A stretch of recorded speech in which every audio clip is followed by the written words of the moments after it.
Va ora in onda Zoom, il drive time in mezzo ai fatti con Antonino Danna.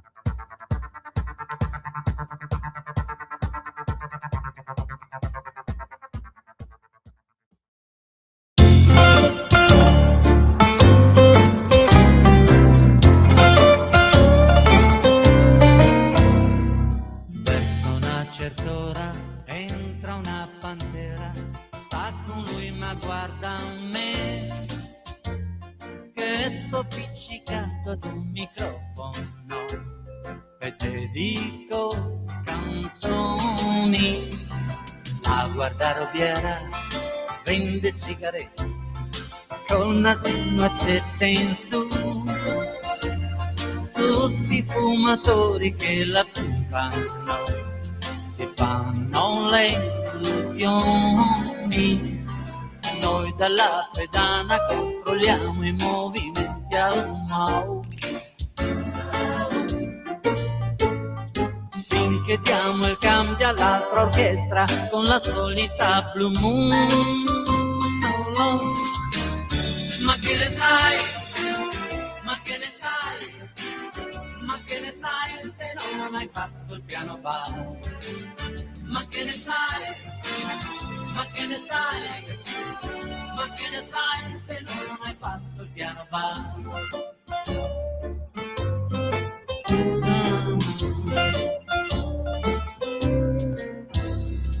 C'è la sobrettina tutta a fondo schiena con accompagnatore doc.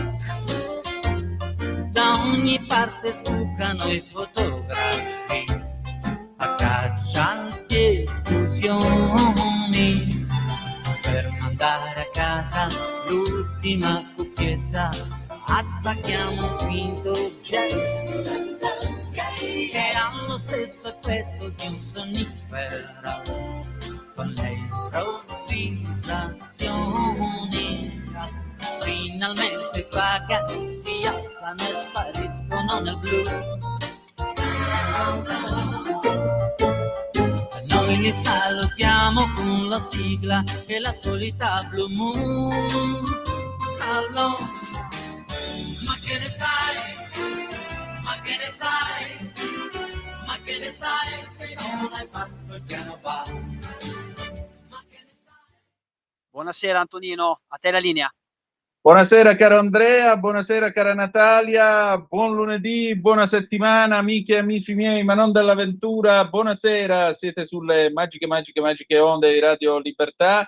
Questo è Zoom, il drive time in mezzo ai fatti. Io sono Antonino Danna e questa è la puntata numero 1233 di oggi, lunedì 13 di luglio dell'anno del Signore 2026. Cominciamo la nostra trasmissione. Vi ricordo, date il sangue, in ospedale serve sempre. Salverete vite umane, chi salva una vita umana salva il mondo intero. Secondo appello radiolibertà.net. Spesso chi non lo legge, perché vi perdete un bellissimo giornale online dove ci sono i Liberamente, il direttore responsabile Giovanni Sallusti, gli Auto da Fe di Giulio Cainarca, la rassegna stampa di Sammy Varin, videopillole e molto altro ancora. Ricordate, radiolibertà.net is the place to be.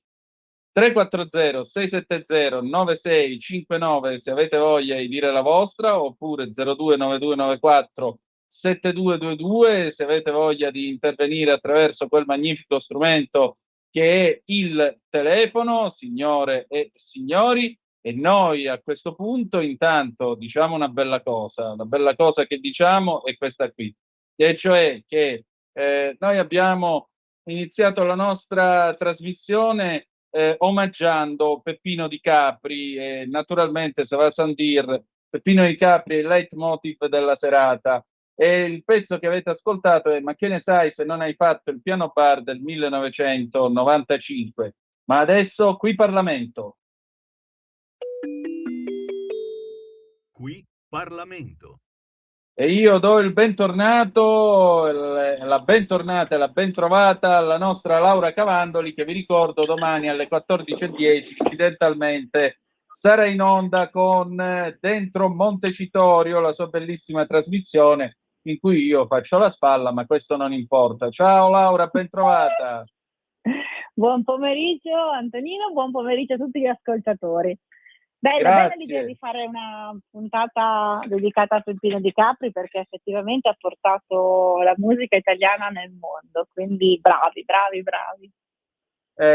Diciamo che è stato una figura molto importante per un certo tipo di Italia che non esiste più, era l'Italia dei night, perché negli anni 70 nascono le discoteche, ma una certa Italia molto elegante, molto soave, si ritrovava tra gli anni 50 e 60 nei night per essere bella gente, ascoltare bella musica dal vivo, incontrare belle persone e fare begli affari. Questa cosa a Milano è durata fino agli anni 80 col Nepenta e la Milano da bere, ma già si era involgarita. Negli anni 60, qualcosa la potete vedere nel sorpasso di Dino Risi, c'era ancora questa eleganza che permetteva però di fare ottimi affari e di stringere importanti alleanze politiche e così via. Senti, al di là di questo, allora, io come automobilista, visto che è stato evocato anche il sorpasso, niente, io non posso che genuflettermi dinanzi a San Matteo da Milano e ringraziarlo della grazia, perché questa notte centinaia e centinaia di autovelox sono stati spenti, visto e considerato che non rispettavano le regole. Quindi la giungla è finita, Laura. Esatto, ma io il ringraziamento invece lo faccio, oltre che da parlamentare, ma lo faccio da avvocato. Da avvocato Mm, perché, come tu forse puoi immaginare, no? Non sai quante volte mi è capitato di impugnare delle sanzioni davanti al giudice di pace e di multe date per eccesso di velocità su degli autovelox per cui effettivamente non sapevo se erano regolari, se avevano effettivamente calcolato la velocità in modo esatto. Mi ricordo tutte le volte che per ogni autovelox si doveva fare l'accesso agli atti per sapere non solo il modello, se era stato inizialmente omologato, ma poi tutte le manutenzioni annuali, perché era effettivamente una tutela che serviva per gli automobilisti che ricevevano una sanzione, perché non è che ci sia un autovelox una volta che viene omologato funzioni sempre bene. E quindi c'era una normativa che prevedeva che ogni 2 anni dovesse essere verificato e molti non lo erano.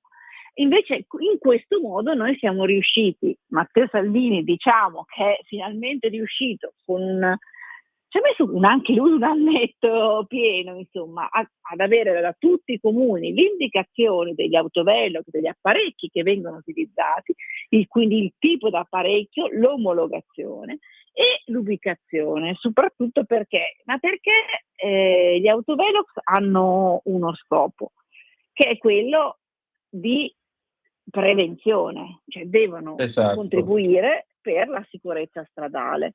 E quindi sapere che lì c'è un autovelox impone all'automobilista, ma anche a quelli scooter, anche a quelli delle moto, chiaramente, di rallentare, perché quello è un punto dove vengono messi autovelox, anche qui c'è tutta una normativa, tutto un parametro che passa anche dalla prefettura, e quello è un punto in cui c'è una speciale pericolosità e che quindi è bene andare piano. Poi ci sono gli autovelox mobili, anche questi vedremo che sono necessitano di omologazione e quindi ce ne sono alcuni che non hanno superato l'omologazione, che non hanno i requisiti e finalmente stanotte, da ieri notte sono stati disattivati.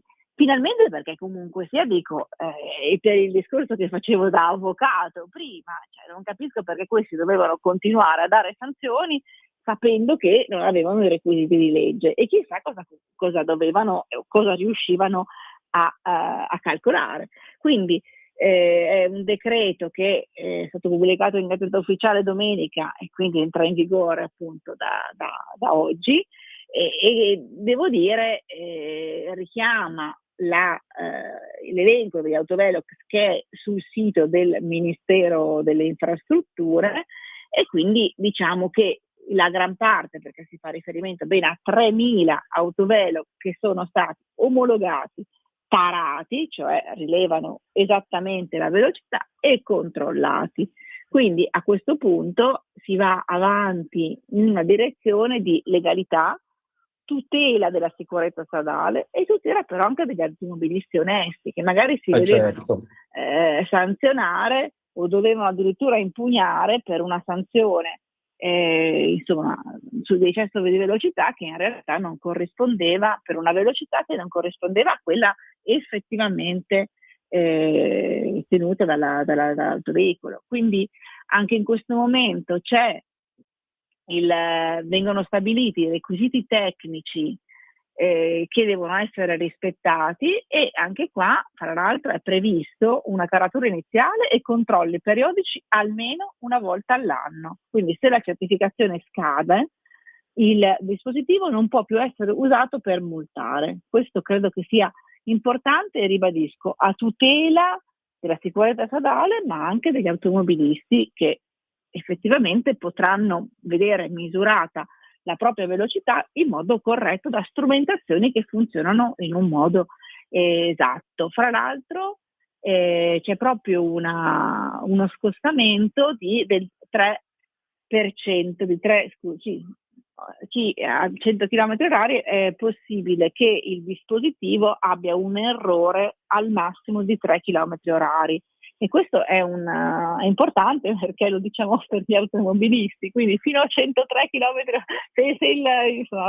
se il limite è di 90 km/h sappiate che c'è un 3% di tolleranza e su questo ovviamente non è possibile fare sanzioni, quindi c'è questa deportazione che viene calcolata. Quindi devo dire tutto trasparente, e chiaramente purtroppo però non retroattivo, lo diciamo per quegli 850 autovelox che hanno fatto multe fino a ieri. Ecco, queste multe purtroppo non sono automaticamente cancellate e secondo me è buon gioco se uno ha preso una grande sanzione da questi apparecchi che possa fare il ricorso, perché l'argomento secondo me giuridico c'è tutto, ecco, per cui questi non funzionavano in modo corretto, però effettivamente deve essere fatto però un ricorso caso per caso, non c'è un annullamento immediato. Credo che sia una delle notizie più importanti per la circolazione stradale e per la sicurezza stradale, perché l'autovelox è sempre stato da 34 anni, perché il codice della strada è del 92 e che ha previsto l'autovelox, è sempre stata io l'ho definita giungla perché effettivamente è una regolamentazione mostruosa che veniva applicata, diciamo, anche in modo abbastanza, insomma, altalenante. Anche i giudici di pace avevano una loro giurisprudenza diversa da territorio a territorio. Insomma, Matteo Salvini ha unificato l'Italia, questo lo possiamo dire, e l'ha resa finalmente conforme alla legalità. Quindi un coraggio grandissimo, anche perché ricordiamo che gli autovelox non servono per fare casta, quindi tutti i comuni un po' li utilizzavano per questo. Ecco, ora hanno la funzione di individuare, perché non possono essere messi ovunque, ma individuare luoghi in cui effettivamente ce n'è necessità e devono essere omologati e avere una taratura ed essere conformi tecnicamente, quindi utilizzabili, per cui non per fare cassa. Guardavo insomma su internet e ho visto che la mia regione, l'Emilia Romagna, insomma è la seconda dopo la Lombardia, quindi per multe, insomma sono veramente delle cifre allucinanti. È chiaro che questo è sicuramente, quindi nel regolamentare tutta questa disciplina, certo gli enti locali vanno a perdere delle risorse, ma io credo che fra la sicurezza stradale, la tutela del consumatore utente, quindi dell'automobilista, e le casse del comune, ecco, sicuramente questa tutela delle casse del comune debba essere messa in secondo piano. Quindi questa è la decisione presa dal governo e finalmente dopo 34 anni ci arriviamo in fondo. Indubbiamente, guarda, anche perché di comuni che hanno fatto le furbate in questi anni se ne potrebbe fare un elenco praticamente sterminato, perché c'è sempre in Italia, c'è sempre stata questa questa idea di fondo che se tu hai l'automobile sei colpevole a prescindere, quindi qualcosa la devi pagare, sia essa la benzina, il bollo, le multe, l'autovelox e tutto il resto. Per cui, vabbè, pazienza. Però finalmente mi pare che giustizia sia stata fatta, insomma, Laura. Domani di che parliamo? Domani abbiamo qualche argomento un po' importante. Se vuoi facciamo qualche accenno alla legge elettorale Sì. che viene in aula, stiamo cercando un po' gli emendamenti, perché effettivamente non sarà una settimana facile dentro Montecitorio, lo diciamo, perché insomma abbiamo qualche emendamento non concordato con tra la maggioranza, e quindi prevedo qualche scintilla, temo, che uscirà dall'aula di Montecitorio. E poi abbiamo, dobbiamo dirlo, tanta commissione agricoltura, perché questa settimana dobbiamo dare il mandato al relatore per il Coltiva Italia. Si parla di 1 miliardo di risorse che vanno nell'agricoltura, sull'allevamento, contro la peste suina e sulla cultura delle olive, quindi tutta la parte contro la xylella. E abbiamo le audizioni sul disegno di legge contro, praticamente a tutela dell'agricoltura, ma quello che riguarda impropriamente chiamato il DDL caccia, perché in realtà sono una parte che va ad ampliare sì le specie cacciabili, ma a rinviare alle regioni quella che è la regolamentazione concreta in base alle esigenze concrete, insomma. E quindi sì, abbiamo una serie di audizioni. Domani mattina iniziamo alle 11 con tutta la parte agricola degli agricoltori, che ci spiegheranno perché. Io credo ci diranno che sono favorevoli, perché le associazioni dei cacciatori non sono così favorevoli a questo DDL. Gli agricoltori sì, perché hanno veramente un'esigenza importante. Io, come tu ben sai, come mai l'ho detto sempre, qui nella zona di Parma, dove ci sono tanti allevamenti, anche la scorsa settimana un lupo ha fatto fuori 2 vitellini. E purtroppo, insomma, abbiamo bisogno di tutelare gli allevatori, perché effettivamente la situazione diventa un po' problematica. Quindi questi 2 cenni li facciamo volentieri: legge elettorale e lo stato delle audizioni sull'agricoltura, e poi vediamo qualcosa di attualità, ci pensiamo domattina, ti faccio sapere quando sono in treno. Allora Laura, intanto grazie, al piacere di ritrovarci domani. Grazie a te, una buona serata a tutti. Buona serata, noi adesso pausa e poi ci sentiamo. Peppino Di Capri, Io sono un sognatore, a tra poco. Qui Parlamento. Stai ascoltando Radio Libertà, la tua voce libera, senza filtri né censure, la tua radio.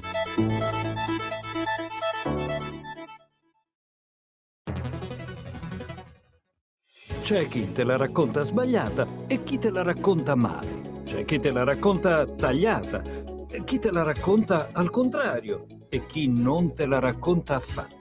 QDS te la racconta giusta. Ogni giorno la tua terra, il suo presente, le sue attese, la sua volontà di rinascita. Leggi, abbonati, scegli il Quotidiano di Sicilia. L'informazione giusta per crescere insieme.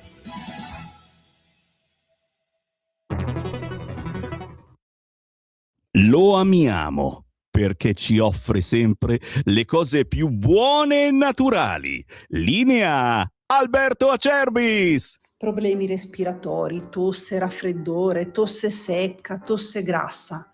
Abbiamo il prodotto che ti può aiutare. Bronco Free, la soluzione bevibile alla bava di lumaca, timo, verbena, altea, papavero e marrubio.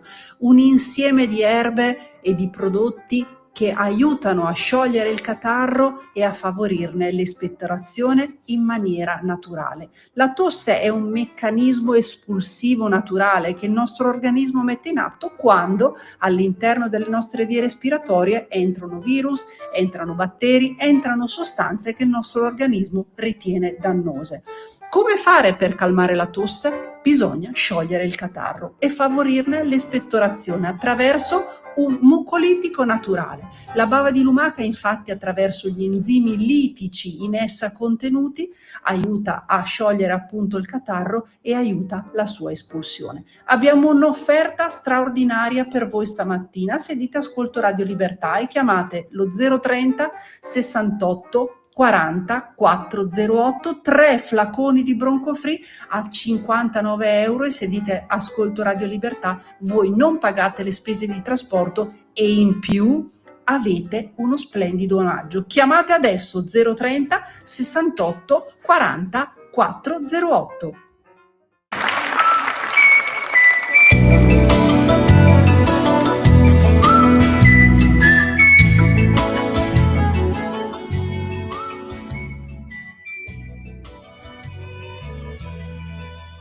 Sono diventato un sognatore per sentirmi meno solo e per non sapere più quanti anni ho. Sono diventato un sognatore, vendo sogni per mestiere, canto pure le canzoni che non so. Mi basta avere gli occhi chiusi per fotografare il mondo e per guardare in negativo quanto il mare sia profondo. E questa ruga che sul viso è il tatuaggio di un dolore. Io sono un sognatore.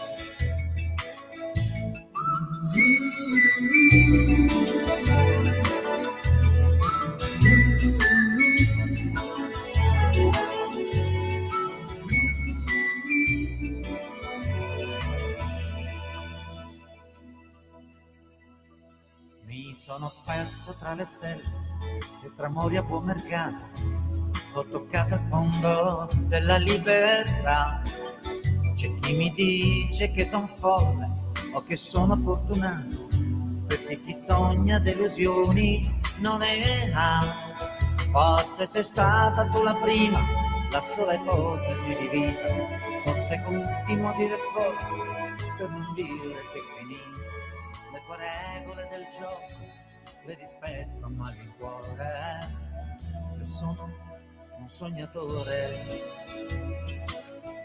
e vado via, ti lascio sulle labbra una poesia.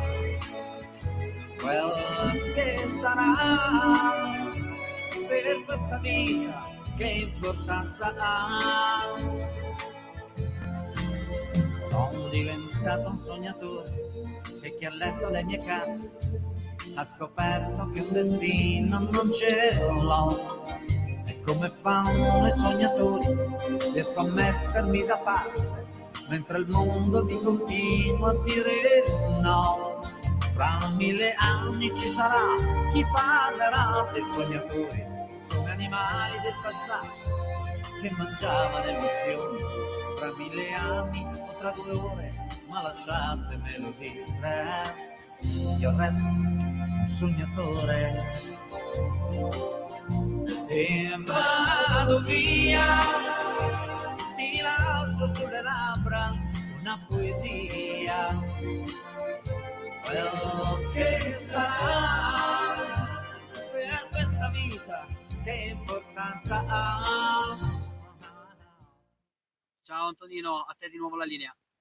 Grazie Andrea, le 18:43 minuti e 30 secondi sulle magiche onde di Radio Libertà. Antonino Danna al microfono con voi per questa puntata numero 1233 e adesso avete appena ascoltato Peppino I Capri con un pezzo del 1987, Sognatore. Allora noi vogliamo sognare un futuro migliore, soprattutto per il Medio Oriente. Oggi pomeriggio io ho parlato con la nostra Francesca Musacchio, valentissima collega del Tempo, che mi ha raccontato che cosa sta succedendo nello stretto di Hormuz e perché Israele non ha affatto abbassato la guardia. State a sentire che cosa ci siamo detti. Vai pure Natalia, per favore. La mia ospite stasera è la brava e coraggiosa Francesca Musacchio, che dalle colonne del Tempo Quest'oggi ci consegna un pezzo sul conflitto in Medio Oriente, Hormuz vale più del nucleare, prossimo bersaglio Israele, muro dei Pasdaran, continuano gli attacchi incrociati. Insomma, mi pare di capire che Teheran ha capito bene la lezione. La lezione è che chiudendo lo stretto può ottenere qualcosa non tanto dagli americani quanto dagli occidentali, o mi sbaglio? Beh, sì, mi sembra che sia molto chiaro nelle loro parole, nei loro atteggiamenti. Intanto grazie, un saluto a tutti, a te, ai tuoi ascoltatori, grazie Ben dell'invito. trovata. Grazie. Sì, è abbastanza evidente, insomma, che per l'Iran Hormuz è una grandissima arma di ricatto per l'Occidente intero. Oggi non si parla più degli iraniani dissidenti massacrati in patria, uccisi, arrestati, impiccati, eccetera, eccetera, si parla solo di Hormuz, come se il loro sangue, e quindi il sangue che hanno versato nelle proteste di gennaio, ma non solo, è come se il loro sangue non fosse mai stato versato, come se non valesse nulla.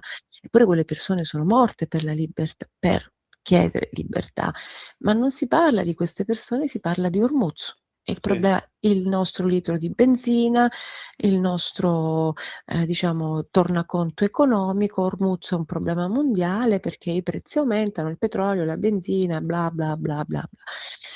Vero, vero, ma quella parte, diciamo, di umanità che è morta non per Hormuz, ma per la propria libertà, di quelli non si parla.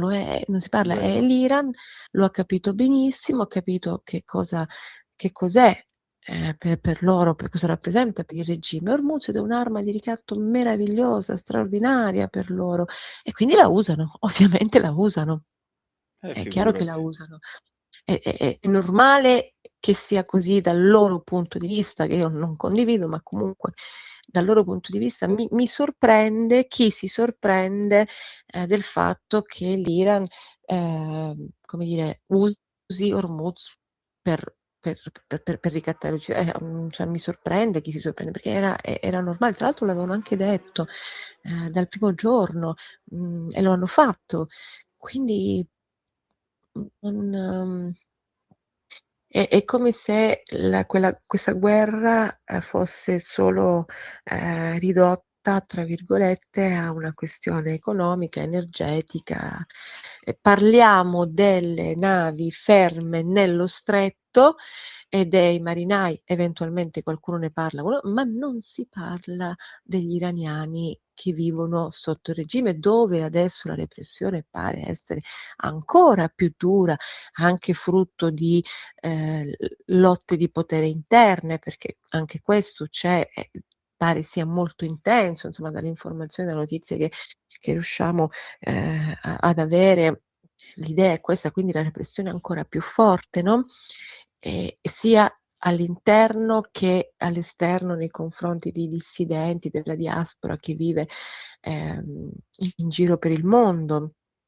Però questo è un argomento che non interessa, perché ovviamente la risposta è sì, ho capito, ma noi dobbiamo pensare ai problemi nostri.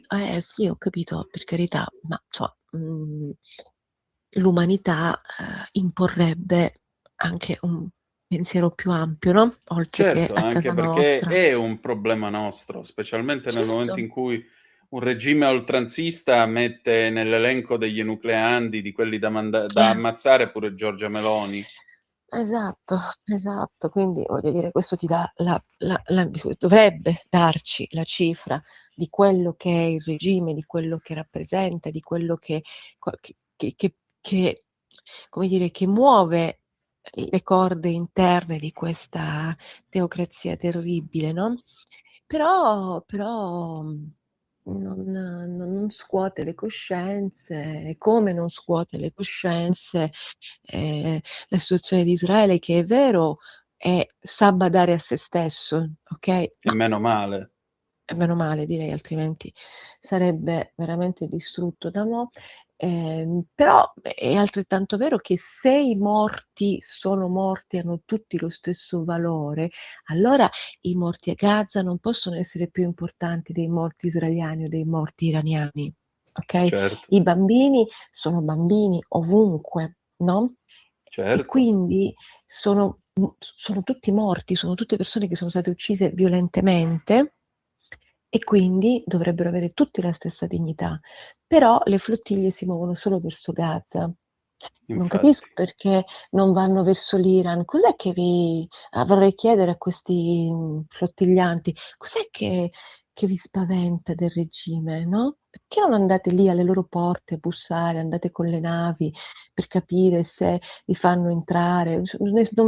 Posso sbagliare, ma non ho visto flottiglie in partenza per l'Iran. No, nemmeno io. Nemmeno Ok. io.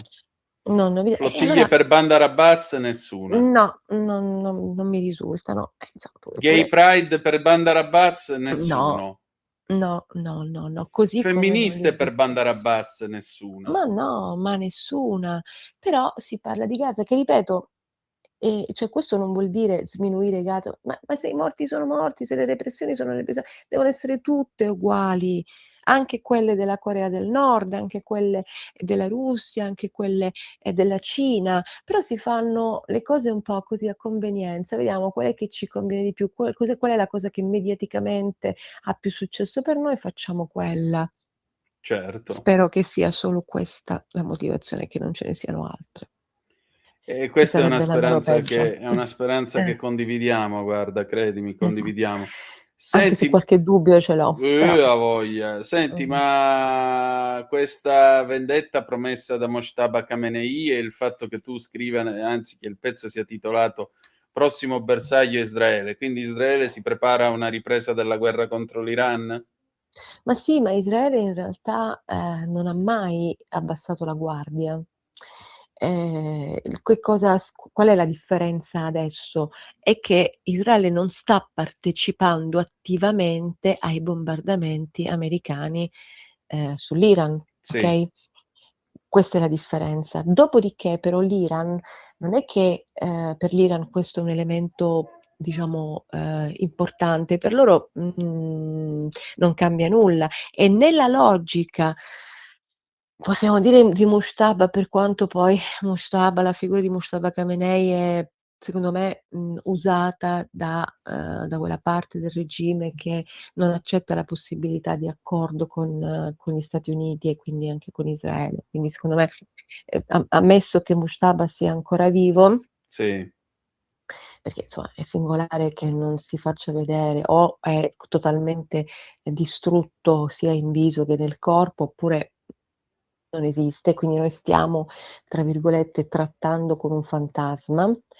Eh, Dopodiché l'ala che, diciamo, in qualche modo lui rappresenta un'ala che dimostra di non essere per nulla disposta a accordi, trattative, eccetera, eccetera, perché altrimenti non fai filtrare un manifesto come quello che è filtrato, dove ci sono i leader Netanyahu e Trump in primo piano con il mirino, poi tutti gli altri, Merz, Starmer, la Meloni, insomma, e altri con la tuta arancione, quella diciamo indossata o fatta indossare dai terroristi a Guantanamo, e quindi come dire, è chiarissimo il messaggio, no? Sono tutti obiettivi. Certo. Quindi come dire, il dialogo con l'Iran mi pare sia fortemente compromesso, perché l'Iran non lo vuole. E allora, se l'Iran non lo vuole, forse non ci sono margini di trattativa, quantomeno fino a quando non ci sarà, io non ho una tempistica, non so neanche se accadrà, ma diciamo così, in una ricostruzione futuribile, forse, se una rivolta interna potesse consegnare il potere a un elemento, non a una democrazia, perché in questo momento non credo sia possibile, ma già a un personaggio come Pezeshkian, che tra loro è non è moderato in assoluto, tra loro è il più moderato. Mettiamola così.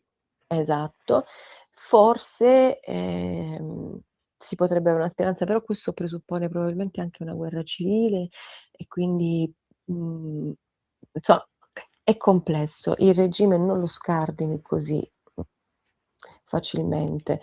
Una rivolta interna È chiaro che è auspicabile, però la rivolta interna è ovvio che scatena la guerra civile, quindi quella parte della popolazione che è stata già massacrata nelle precedenti rivolte e che è stata tradita, possiamo dirlo, senza paura da Trump, perché hanno subito un fortissimo tradimento. Ti ricordi che nelle Come manifestazioni no? di gennaio invocavano Trump, chiedevano l'intervento di Trump, Come no? e adesso queste persone, questa popolazione tace perché avverte il tradimento, sente il tradimento di Trump, perché non è cambiato niente, perché nelle forme, diciamo, con figure più o meno diverse, ma il regime è sempre lì. I Pasdaran sono lì, con tutte le loro, diciamo, motivazioni, mettiamola così.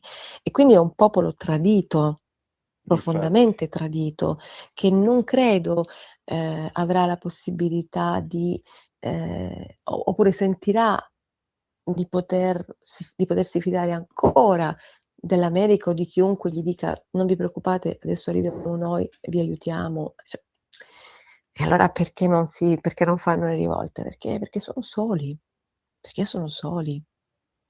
Quindi di una tristezza infinita questa. Indubbiamente. Francesca, Mh-mh. senti, credo che non rivelo niente se dico che sei stata di recente in Israele. Com'è il clima nel Sì, sì, no, paese? no, certo. Guarda, è un clima sono rientrata venerdì, è un clima pesante, ho trovato un paese uguale a se stesso per alcune cose, diverso per altre, un paese che vive con l'incubo degli allarmi, ehm, missili, dei missili che possono arrivare, è un paese che prova a vivere nel quotidiano normalmente, quindi si lavora, si esce, si fanno tutte le cose, si va al mare, cioè si fa tutto quello che, si fa, però, con questa spada di Damocle sulla testa, con un turismo praticamente azzerato rispetto agli anni precedenti, a prima del 7 ottobre. Io sono stata nella città vecchia, ovviamente, di Gerusalemme, dove ero stata altre volte in passato, prima del 7 ottobre. Ho trovato un posto desolato, vuoto, pochissime persone, i luoghi di culto sempre affollati da turisti fedeli, praticamente vuoti, ehm, il souk quasi qualcosa era aperto, ma insomma la maggior parte chiuso. Il souk di Gerusalemme, tra l'altro, è una delle cose più belle e affascinanti che si possano visitare. E Tel Aviv anche lì la vita c'è la vita locale, i locali, i ragazzi, fanno le cose che fanno sempre, insomma il traffico di Tel Aviv, eccetera, eccetera, eccetera. Ma comunque, diciamo la parte turistica, soprattutto a Gerusalemme, si sente. Tel Aviv è anche una città, diciamo, d'affari, quindi ovviamente ha un transito di persone diverso, però sicuramente questa cosa, ha influito sul turismo, che poi ha un indotto ovviamente enorme, cioè non è soltanto l'albergo e il ristorante, ma è tutto un indotto enorme. Però si prova ad andare avanti, insomma è triste, è doloroso, ehm, vedere Gerusalemme così, mi ha fatto male perché, ripeto, la conoscevo sotto altre vesti, ehm, però è così, insomma. Certo. E devo dire che, e poi io comunque in generale consiglierei un viaggetto a tutti i Propal da quelle parti, soprattutto nei kibbutz assaltati da Hamas il 7 ottobre. Tu Ecco, ci io sei so stata? sì, sì. E A distanza di 2 anni e mezzo, quasi 3 possiamo dire, sì. l'odore della carne bruciata persiste, il sangue è lì, tutto è rimasto com'era, le case bruciate, assaltate, i colpi, le sventagliate di Kalashnikov sulle pareti, sui soffitti, i segni delle granate. le foto dei morti, il dolore, la disperazione di chi è rimasto, è tutto lì esattamente come nel Negev, nel sito del Nova Festival.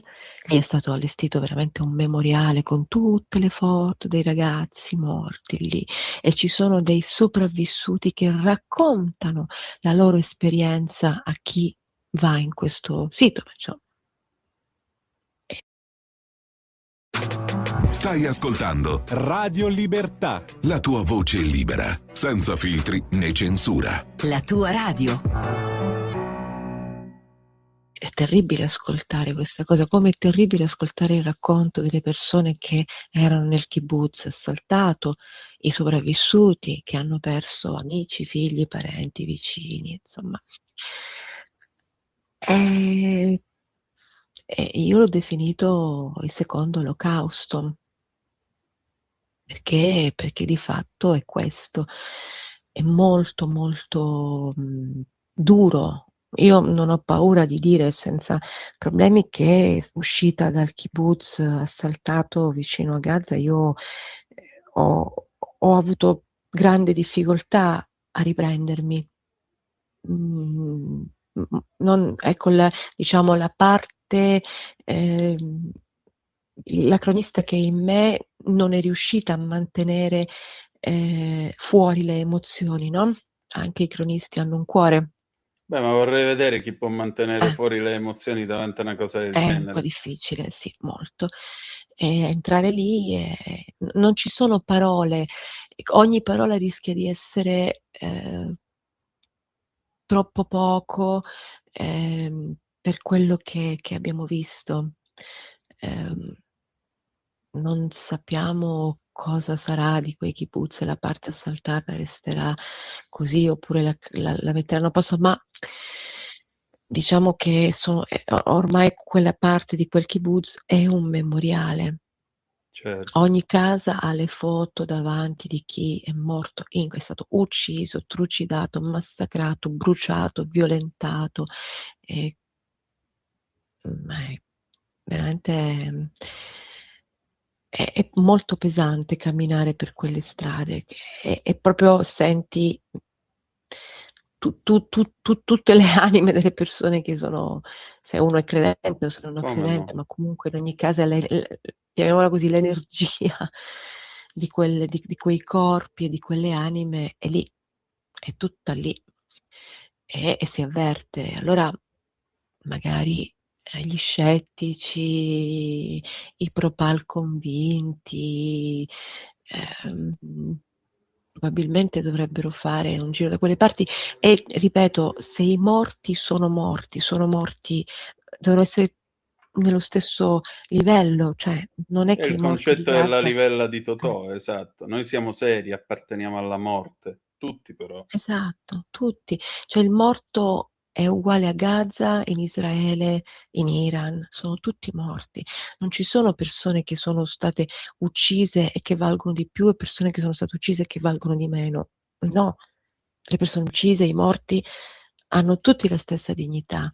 E allora io non posso sopportare, ma non come giornalista, ma come persona, come essere umano, come dire, l'idea che si parli sempre e solo dei bambini di Gaza e delle persone a Gaza, che pure, ripeto, devono essere menzionate e ricordate, ma insieme a tutto il resto.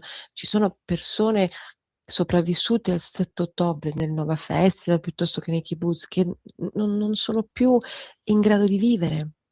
Così Infatti. come gli ostaggi sopravvissuti non sono in grado di vivere, e non si sa se riusciranno un giorno a sopravvivere a se stessi, okay, perché questa è la grande difficoltà, sopravvivere al dolore. Noi abbiamo ascoltato e parlato con una ragazza di quelle sopravvissute del Nova Festival, che ha descritto esattamente quello che è accaduto quel giorno, nei minimi dettagli, quello che è accaduto a lei. Le aveva anche i segni fisici, okay? E ho avuto la sensazione che lo raccontasse come in modo automatico, come un robot, come una macchina. Raramente ho visto l'emozione nel suo volto. o nelle sue parole, era come se lo raccontasse senza ascoltarsi, perché forse ascoltarsi fa troppo male, no? E Sì, allora un modo forse anche per difendersi. possibile, certo, non lo so, ma comunque non hai parole, ascolti e non puoi dire niente. Non puoi dire niente, ascolti il racconto della degli spari, di lei che si nascondeva sotto la macchina per salvarsi, poi l'amico morto, l'amica morta, il sangue, la ferita, gli spari, tutto mentre stava scappando, arriva in macchina e danno fuoco alla macchina, la prendono, cioè, no? Certo. Sembra un film. Queste cose noi le vediamo nei film action americani, vediamo tutte queste scene così. E no, quella però è la realtà, non c'è nessun film. E allora, boh, magari chi può, se se la sente, andare a fare un giro. Poi magari andiamo anche a Gaza, eh. Come no? Come no? Non è un problema. Io non ho un problema da questo punto di vista, ma andiamo lì e andiamo lì, perché la vita non è fatta di o questo o quello, la vita è fatta di questo e quello, Esatto. non o. Allora, probabilmente prima di sparare sentenze, prendere posizione, forse un po' di conoscenza in più non farebbe male all'animo di ogni persona, poi alla collettività si vedrà. Francesca, senti, tra non molto sarà firmato il decreto di scioglimento della Knesset, il Parlamento di Israele, si va a votare a fine ottobre. Sì. E in tutto questo la politica di Israele, Netanyahu sarà confermato, secondo te, comunque sia, chiunque dovesse prendere il suo posto, sarà costretto a continuare quello che è cominciato con la guerra nel febbraio scorso? Guarda, io non lo so se Netanyahu sarà riconfermato. Io ti posso dire quello che mi è stato detto da tutte le persone che ho incontrato, di destra, di sinistra, di centro. Noi sbagliamo proprio l'approccio, noi occidentali perché non conosciamo la guerra, la sofferenza, la paura, eccetera, eccetera. Noi sbagliamo l'approccio. Noi pensiamo che il problema di Israele sia Netanyahu e la sua, diciamo, condotta della guerra. Non è per Sì. niente così, okay? Tutti gli israeliani sono a favore della guerra contro Hamas o contro Hezbollah, perché sono le minacce che loro vivono tutti i giorni sulla pelle. Il problema di Netanyahu è un problema di politica interna, come c'è qui, come esiste in qualunque altro paese, okay? Quindi gli israeliani non discutono Netanyahu da un punto di vista della guerra, okay? Lo discutono da un punto di vista politico interno, come accade ovunque dove c'è democrazia. Dove c'è il Certo, regime no, okay? certo. Quindi il problema di Netanyahu se un problema c'è, non lo so insomma, perché comunque, non è chiaro se, ce la farà o non ce la farà, insomma ci sono, varie, diciamo posizioni a riguardo, ma comunque se Netanyahu non vincerà le elezioni ad ottobre, non sarà per la guerra, sarà per una questione politica interna, okay? E sarà perché quella politica interna che noi non vogliamo vedere non è legata alla guerra, o meglio lo è nella misura in cui lui ha, formato un governo con estremisti del calibro di, Ben Gvir, di Smotrich, a cui fanno riferimento, gli Haredim che non vogliono fare il militare e Israele ha bisogno di soldati, capisci? Quindi la gente in realtà, ehm ce l'ha con gli estremisti per queste e anche altre motivazioni, non solo per questa, ma è un fatto di politica interna, perché la posizione sulla politica estera nei confronti dell'Iran, di Hamas, di Gaza, del Libano, è condivisa da tutti. Quindi, se non vogliamo capire questo, allora raccontiamoci quello che ci fa piacere sentire, perché lui è di destra e quindi è brutto, sporco e cattivo. Okay, per carità, ma non è questo. Cioè, come Esatto. da noi, destra e sinistra, cioè, ma per questioni interne. È chiaro che la guerra ovviamente si ripercuote anche nella gestione interna, ma con una modalità diversa rispetto a quello che pensiamo noi. Non è la guerra sì, la guerra no. No, no, la guerra, ok, è quella. Poi dopo possiamo discutere sugli estremisti, su quello che fa Ben Gvir, Smotrich, la questione degli Haredim, ecco, ma sono cose loro interne. Quindi io direi che anche nella valutazione su, diciamo, la possibilità che Netanyahu vinca o perda, dovremmo probabilmente guardare questo tipo di dinamiche, non quello che piace a noi perché lui è inviso. È vero che Israele ha un problema di immagine con Netanyahu, ok? Perché, diciamo, in questo momento non è ben visto, diciamo diciamo, così. e quindi diciamo che anche a livello di politica estera per loro un cambio di immagine potrebbe essere utile, ok? Ma con questo non vuol dire che cambierà la politica di Israele nei confronti di Hamas, di Hezbollah, dell'Iran, cambia Decisamente. molto, ma non cambia la sostanza. Quindi i nostri, diciamo, pro-Pal e pro-Pal di casa nostra dovrebbero prendere in considerazione questo prima di dire delle sciocchezze, mi verrebbe un altro termine, ma non lo dico per educazione. Ci siamo La capiti realtà però. è questa. Sì, secondo me è stato Francesca, direi che tu sia stata molto chiara. Senti, io ti voglio Ah-ah. ringraziare come sempre, al piacere di ritrovarti domattina su Il Tempo, ok? Grazie, grazie a voi. Un abbraccio e buona continuazione. Ascolta i tuoi programmi preferiti, le notizie, la musica che ami e non solo. Con l'app di Radio Libertà puoi interagire con i conduttori, anche quando sei in movimento. Non aspettare, cerca Radio Libertà nello store del tuo smartphone o tablet e scarica l'app gratuitamente. Radio Libertà, tutta la radio con te. Scopri di più su radiolibertà.net. Semplicemente la tua radio.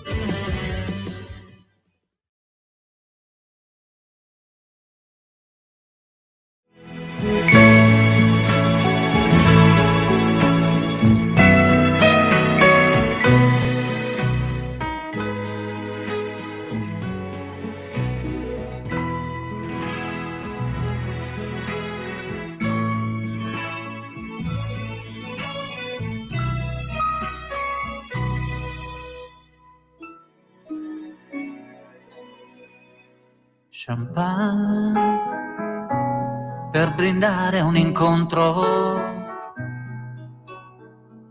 con te che già eri di un altro. Ricordi, c'era stato un invito. Stasera si va tutti a casa mia. Così cominciava la festa e già ti girava la testa. Per me non contavano gli altri, seguivo con lo sguardo solo te. Se vuoi ti accompagno, se vuoi la scusa più banale per rimanere soli io e te, e poi gettare via il perché, amarti come sei, la prima volta, l'ultima. Champagne per un dolce segreto, per noi un amore proibito. Ormai resta solo un bicchiere ed un ricordo da gettare via. Lo so, mi guardate, lo so, una pazzia, brindare solo senza compagnia, ma io devo festeggiare la fine di un amore. Cameriere, champagne.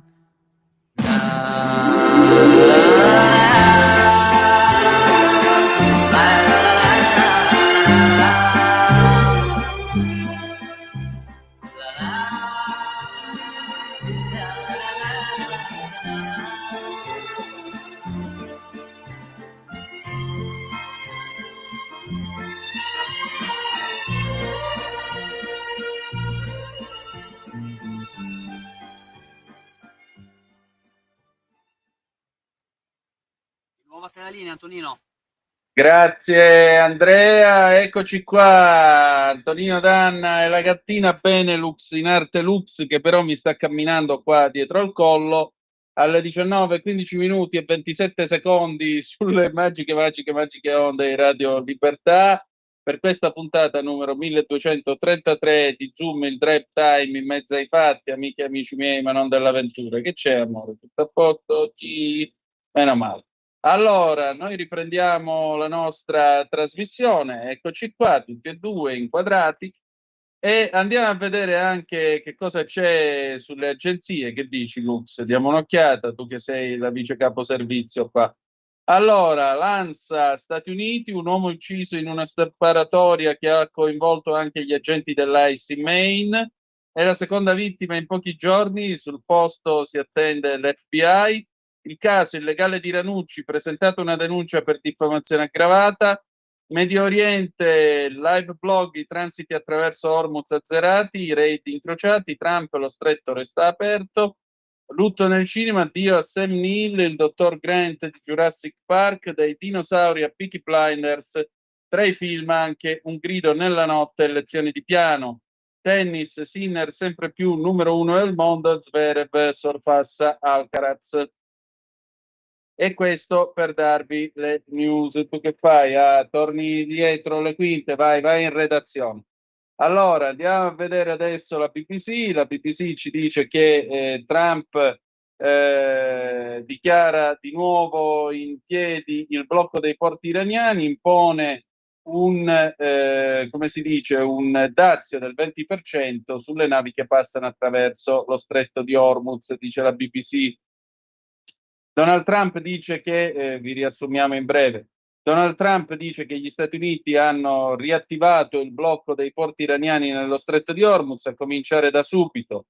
In un post su Truth Social dice che gli Stati Uniti saranno guardiani della via d'acqua vitale e impone una tassa del 20% su tutti i beni che vengono trasportati attraverso la via d'acqua per pagare il costo di sicurezza e vigilanza. Poco prima le forze armate iraniane avevano dichiarato che non avrebbero permesso agli Stati Uniti di interferire nella gestione di questo importante stretto. Vi ricordo che ci passa il 20% del petrolio mondiale. Nel frattempo gli Stati Uniti e l'Iran hanno continuato a scambiarsi degli attacchi. Il comando centrale americano, il CENTCOM, ha detto nel corso della notte di aver colpito un sottomarino e un cantiere navale iraniano, in risposta all'Iran che ha colpito delle navi merci nello stretto. Mentre una piccola quantità di navi sembra che si stia muovendo attraverso Hormuz, il traffico comunque resta ristretto, questo secondo il sito che si occupa di fare il tracciamento delle navi in movimento, che è Marine Traffic. L'Iran ha dichiarato che sta colpendo le basi americane in Giordania, Bahrain e Kuwait. Inoltre sta colpendo i sistemi radar in Oman. Il Bahrain accusa l'Iran di aver colpito dei civili. Apriamo il telefono allo 0292947222 se volete essere dei nostri. Abbiamo anche le vostre zappe al 340 670 9659. Andiamo a vedere Emilio, se Meloni è nella lista nera dell'Iran, è ora di pensare a mettere l'Islam fuori legge in Italia. Ma Emilio, qui non si tratta di mettere l'Islam fuori legge, bisogna mettere fuori legge l'Iran e naturalmente tutti i proxies che esso finanzia, cominciando da Hamas finendo agli Houthi, e in più, come più volte ha detto la nostra Suad Sbai, vi ricordo la fratellanza musulmana che in Egitto saggiamente è stata messa fuori legge e che in questo paese ancora non è stata messa fuori legge come dovrebbe. Nel frattempo, se andiamo a dare un'occhiatina all'ADN Kronos, i volenterosi a Parigi, nasce la coalizione europea per lo scudo antimissili balistici, c'è anche l'Italia. L'iniziativa è stata lanciata dai leader di Italia, Danimarca, Francia, Germania, Paesi Bassi, Norvegia, Spagna, Svezia, Ucraina, Regno Unito, in occasione della riunione. Una coalizione europea, scrive l'ADN Kronos, per sviluppare uno scudo comune contro i missili balistici. L'iniziativa lanciata oggi a Parigi, in occasione della riunione della coalizione dei volenterosi, dai leader di Italia, Danimarca, Francia, Germania, Paesi Bassi, Norvegia, Spagna, Svezia, Ucraina, Regno Unito, che hanno firmato una dichiarazione congiunta per avviare la costituzione di una coalizione per la difesa antimissili balistici. L'obiettivo, si legge nella dichiarazione, è sviluppare in tempi rapidi una capacità europea di difesa puramente difensiva attraverso la realizzazione di un'architettura integrata di difesa missilistica in grado di scoraggiare e neutralizzare future minacce missilistiche. Il progetto affiancherà e integrerà i sistemi nazionali già in servizio e in fase di acquisizione, facendo leva sulla cooperazione tra industrie della difesa, ricerca, capacità operative. Nella dichiarazione i leader sottolineano che l'iniziativa non è contro alcun popolo, ma a difesa del nostro, riconoscendo inoltre l'esperienza accumulata dall'Ucraina nella difesa dagli attacchi missilistici durante la guerra d'aggressione della Russia come contributo fondamentale allo sviluppo del progetto. Diamo ancora un'occhiata alle agenzie. Ranucci, il suo legale, insinuazioni su finto attentato, presentata denuncia per diffamazione. In relazione alla diffusione di dichiarazioni e articoli di stampa, congetture, insinuazioni che hanno trasformato, mediante esplicite allusioni, la vittima del grave attentato in suo presunto beneficiario. Marotta, Palestra ha scelto un'altra strada, la gente poteva avere un ruolo maggiore. Calaili non ha superato le visite. Omicidio di Aurora Tila, l'ex fidanzato confessa al processo d'appello. Incendi, i vigili del fuoco al lavoro dal Piemonte al sud Italia, bruciati il 15% in più di ettari rispetto allo scorso anno. Il caso di Nolfi, parla il giornalista, non sono né un lestofante né un truffatore. Dengue, in focolai in Italia prevale la trasmissione a breve distanza entro i 400 metri. Giugno 2026, il mese più caldo mai registrato nell'Europa occidentale. L'INPS, il rapporto, sale l'età del pensionamento, le donne con 6 anni di contributo in meno. La Meloni a Palermo, il Comitato per l'Ordine e la Sicurezza, le mafie cambiano, ma qui lo Stato c'è, continuiamo a colpire la criminalità organizzata. Re Carlo e l'incontro con Harry, Meghan e i bimbi, non è stata una resa ma un modo per vedere i nipoti. Vediamo ancora Boeing, volo Ascend Wizz Air per Atene, il Boeing decolla 2 secondi al disastro, svelato l'errore dei piloti all'Aton. Ancora, anziana malata risucchiata in aria da elicottero del 118 a bassa quota, il figlio vince la causa. La donna nel 2019, scrive ancora l'ADN Kronos, è stata sollevata e poi scaramentata a terra dallo spostamento d'aria provocato dalle pale, fu ritrovata riversa a terra con alcune fratture a entrambi gli arti superiori. Ancora monopattini elettrici, da giovedì 16 di luglio l'obbligo di assicurazione, le nuove regole, una copertura che riguarda i danni verso terzi arrecati durante la guida, come lesioni a pedoni o ciclisti, danni ad altri veicoli, ma non sarà sufficiente una generica polizza RC capofamiglia. Mi pare una soluzione adeguata. Tivoli accoltella il figlio alla gola, arrestato 44enne, è successo a Marcellina, a pochi chilometri da Tivoli. Il 21enne, per fortuna, non è in pericolo di vita. Sinner, il re di Wimbledon, incontra la Royal Family. Giocate a tennis. Sinner ha questo sottile senso della presa per il culo. No, perché vi vorrei ricordare che all'Europeo, no? William con il figlio Giorgio sono andati nelle varie partite. Tra queste partite ha giocato anche l'Italia. Vi ricordo che li abbiamo umiliati. Ora Sinner vince di nuovo a Wimbledon e va lì e li umilia dicendogli giocate anche a tennis. Una scena un po', se volete, anche alla Duca Conte Catellani, quando chiede a Fantozzi, lei gioca a stecca? Stasera a casa mia. Tutti! È un bel direttore, un santo, un apostolo. Straordinario, le 19, 25 minuti e 13 secondi. Io direi che per questa sera possiamo chiudere la nostra trasmissione qui. Allora, adesso cosa ci sarà? Ci sarà il faccia a faccia con l'amico Maurizio Bolognetti, commenteremo gli ultimi fatti, soprattutto il tale che a San Benedetto del Tronto, militante di Futuro Nazionale che ha ritenuto di fare il giustiziere della notte pestando un povero disgraziato venuto a cercarsi pane in Italia dall'Iraq, e parleremo anche della fine della sua protesta personale, il suo sciopero della fame per avere verità e informazione a proposito dei progetti PNRR del Comune di Latronico che poi ha garantito tutta la massima trasparenza possibile. Alla fine di questa nostra chiacchierata ci sarà Peppino I Capri, ci saluteremo con Non lo faccio più, il pezzo con cui lui vinse Sanremo nel 1976, che racconta uno spogliarello. Con questo noi abbiamo finito, grazie a tutti voi per essere stati ancora una volta con noi e ricordate che malgrado tutto, the best is yet to come, il meglio deve ancora venire. Vi ha parlato Antonino Danna, buonasera.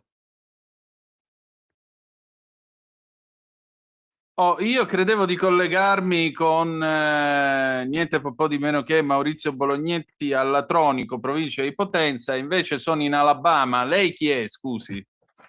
Noi siamo il gruppo Ku Klux Klan a sostegno del generale Vannacci. Nino Danna, per lei non ci sarà posto quando vincerà le elezioni Futuro Nazionale, per lei e per quel disgraziato che ha citato prima. Noi non tolleriamo le sue parole offensive e quindi posso solo dirle stia davvero molto attento.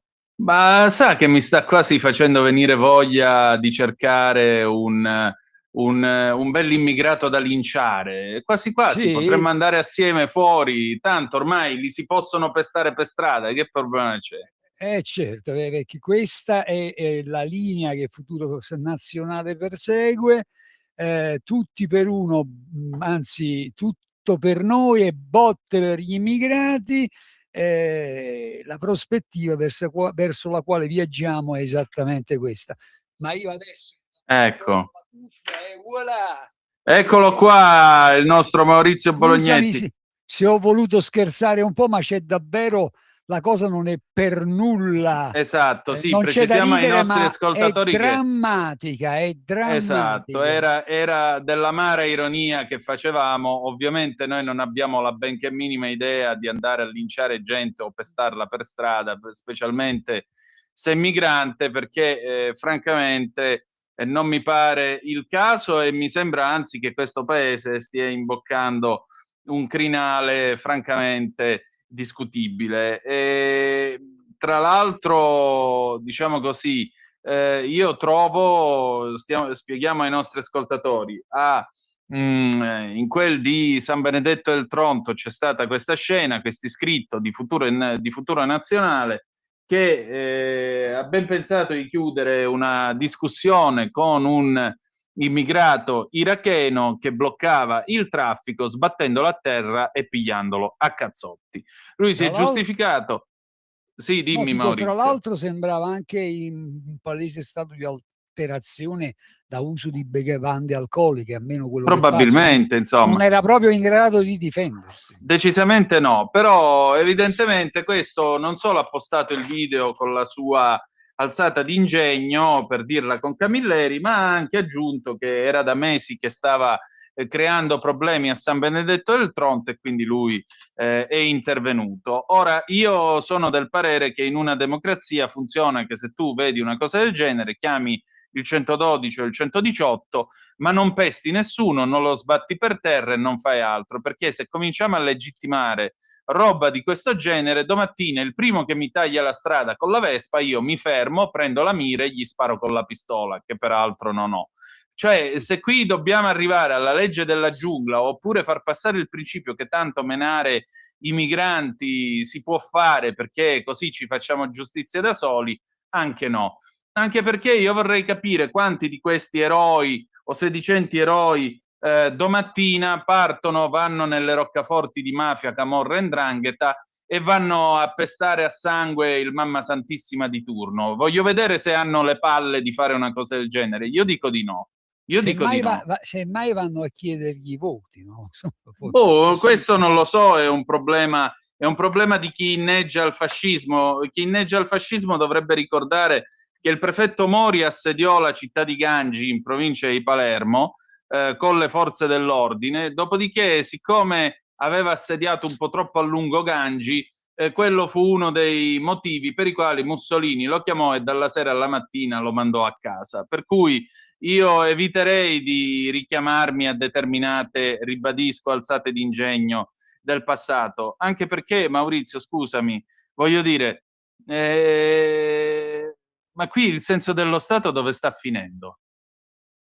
Il problema è che in quel video a cui tu facevi riferimento c'è qualcosa, se possibile, ancora di più inquietante, e cioè la voce di una donna, si sente chiaramente, che invita il duro di turno a provvedere, a rimediare, a spazzare via, insomma, a pulire la strada, mettiamola così. Questo è quello che colpisce ancor più del gesto, io direi efferato, di violenza gratuita. Dopodiché io credo che in questo paese abbiamo di certo scontato una immigrazione incontrollata, anche per garantire certi interessi, e questo è stato sicuramente un errore, ma da qui, come dicevi tu, a farsi giustizia, ma poi di che? A me non sembra che quella persona fosse armata, a me non sembra che quella persona avesse un coltello, una pistola, un Kalashnikov o quant'altro. E poi c'è il principio che sottolineavi tu: finché è possibile, ci si rivolge alle forze dell'ordine, a meno che non si tratta di difendere la propria incolumità da un qualche accidente, ma chiami le forze dell'ordine, chiami il 118. Per quanto riguarda la legalità e lo Stato di diritto, io credo che tutto questo nasca in un brodo di coltura. Io ne sono assolutamente convinto. Stai ascoltando Radio Libertà, la tua voce libera, senza filtri né censure, la tua radio.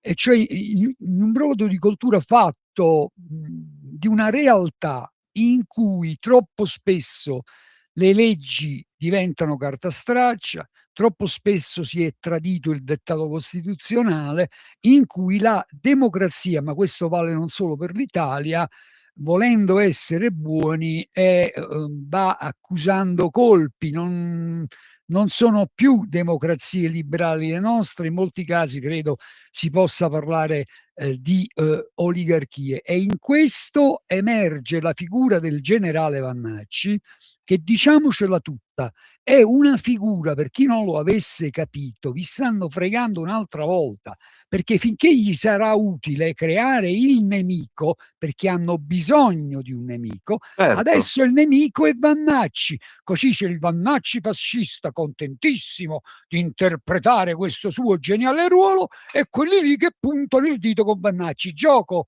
delle parti, si puntellano a vicenda. Vannacci magari farà il 2,9, il 3% alle prossime elezioni, non lo so e non lo voglio sapere, ma è un gioco e lo fanno sulla vostra pelle, e certamente non è attraverso questi giochetti tristi che risolviamo i nostri problemi, i problemi delle nostre città di varia natura. Dobbiamo forse prendere atto che alcune decisioni le passano sulla nostra testa, e che davvero forse non gliene frega niente del nostro voto, ma a nessuno, anzi ci danno gli specchietti per le allodole. Sì, Ciò appunto. nonostante, io credo che Vannacci sia pericoloso e che sia il mandante.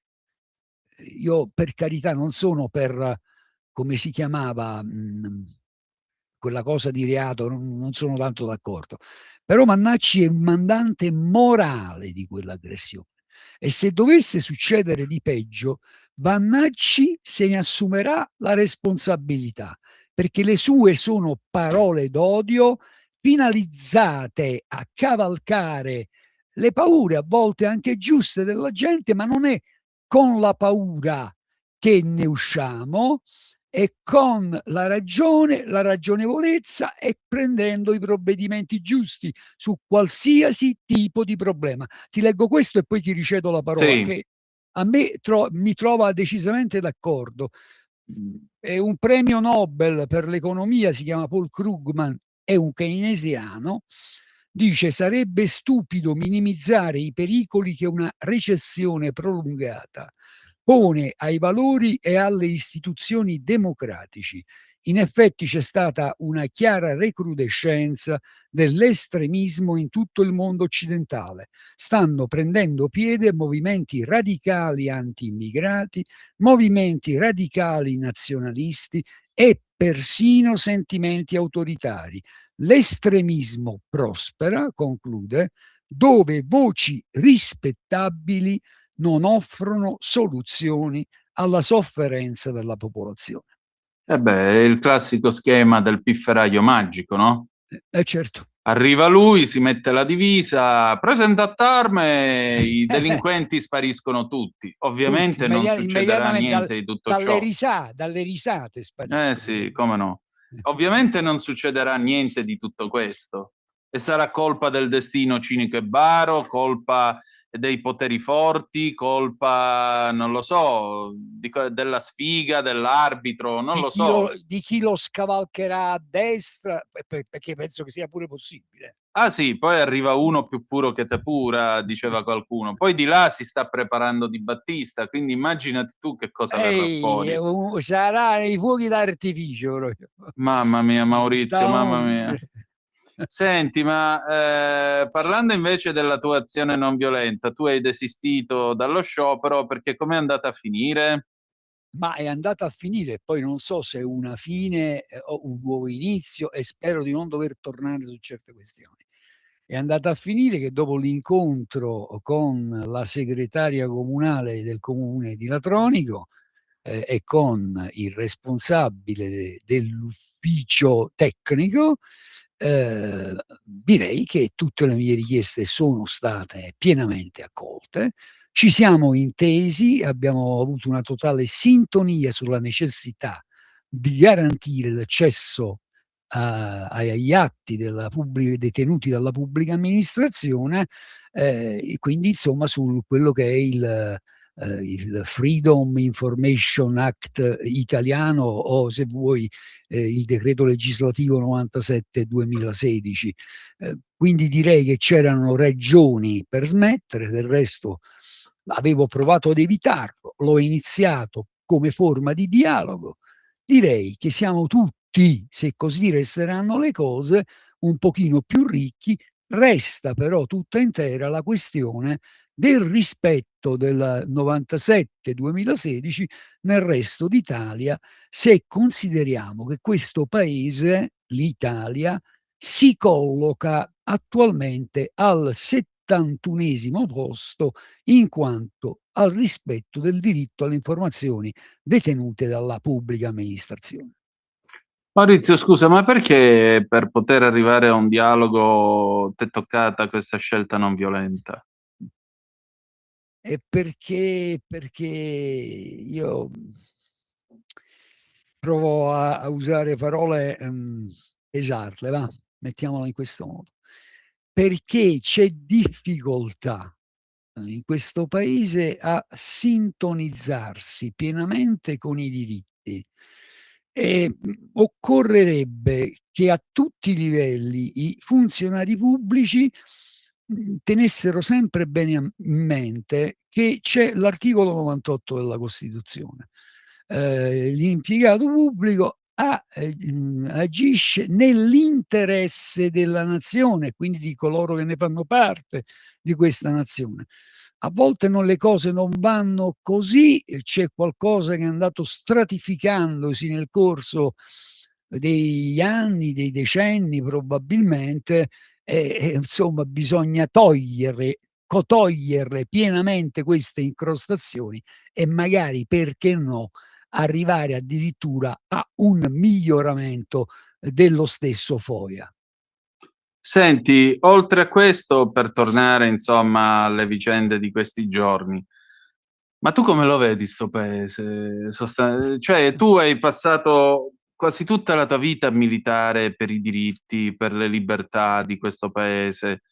Hai lottato insieme a Marco Pannella, che comunque voleva un'Italia diversa, voleva un'Italia laica, libera, democratica e così via. Pannella era uno che nelle cose, quando ci credeva, almeno questa è l'impressione che ne ho io, si buttava a capofitto. Che farebbe in un'Italia come questa? Io ho provato a immaginarlo, l'ho pensato anche io in più di un'occasione, non però credo il Marco degli ultimissimi anni. Io credo, se ci sta sentendo Marco, guarda, non funziona manco più per descrivere il contesto la frase a te cara mafiosità partitocratica, corleonesi e palermitani della partitocrazia.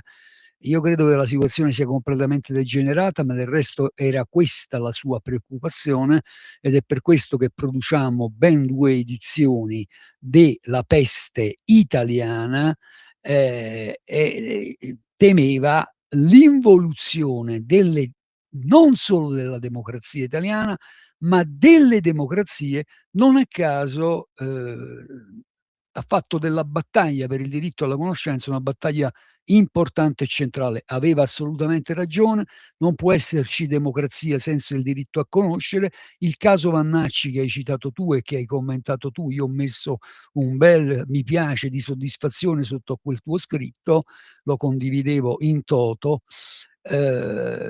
Ci regalano questo, non ci regalano una discussione, non ci regalano riflessioni, anzi quelle vengono messe al bando. Questo non porterà a niente di buono, se non a chi vuole continuare a distrarci e a distrarre la nostra attenzione su quello che è il cuore dei problemi per quanto riguarda la democrazia. Democrazia, amici di Radio Libertà, è diritto alla conoscenza.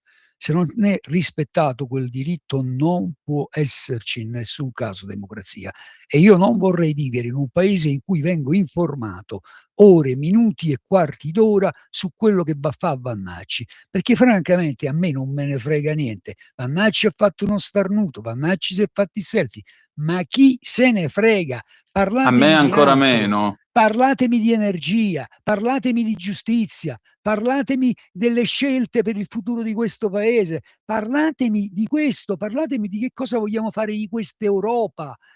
Parliamo di questo, parliamo di geopolitica, parliamo di terre rare, diamo respiro al nostro ragionare e eleviamo anche un po' l'animo di tutti noi, Sì. così da vedere meno gente che invece è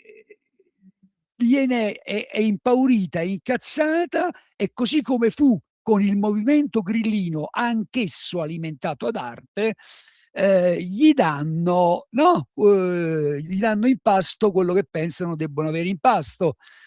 Non va bene, non va bene. Grillo disse: dovreste ringraziarmi. Io lo ricordo sempre perché è una cosa che mi ha fatto venire la pelle d'oca. Senza di me avreste i Kalashnikov in piazza. Già, lui controlla i Kalashnikov in piazza. E il problema è chi controlla, verrebbe da chiedersi, il controllore e tante altre belle cosette.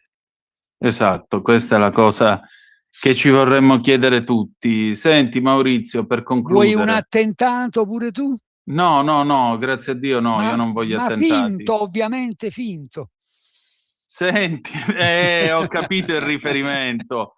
Senti, già che ci siamo, per concludere questa nostra conversazione, c'è un'uscita da sto baratro morale, politico? Secondo Guarda, te? sarò telegrafico. C'è, e verrebbe da dire, amici di Radio Libertà, c'è un libro bellissimo. I libri sono importanti. Uscita Sì. di sicurezza di Ah, di Ignazio Silone. Silone, Sì. quando tra l'altro dice abbiamo perso il senso delle cose, il bene, il male, il giusto, sbagliato e tutto il resto. C'è una via d'uscita. Io voglio sperare che ci sia questa decadenza, questo precipitare verso peggio che un basso impero romano, questa putrefazione delle anime, corruzione delle anime, ma non parlo, ripeto, solo dell'Italia.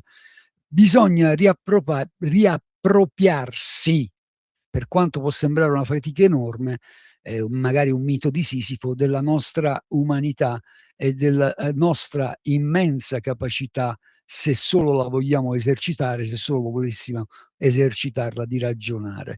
Certo, quello che ci circonda non aiuta, tranne eccezioni, e la tua trasmissione è sicuramente una di queste. Si cerca di farlo. Va bene, senti, allora, io ti voglio ringraziare come sempre, Maurizio, e al piacere di ritrovarci presto. Bannacci, qua c'è il Ku Klux Klan, t'aspetta, Grazie. Grazie a te, Nino, e un abbraccio.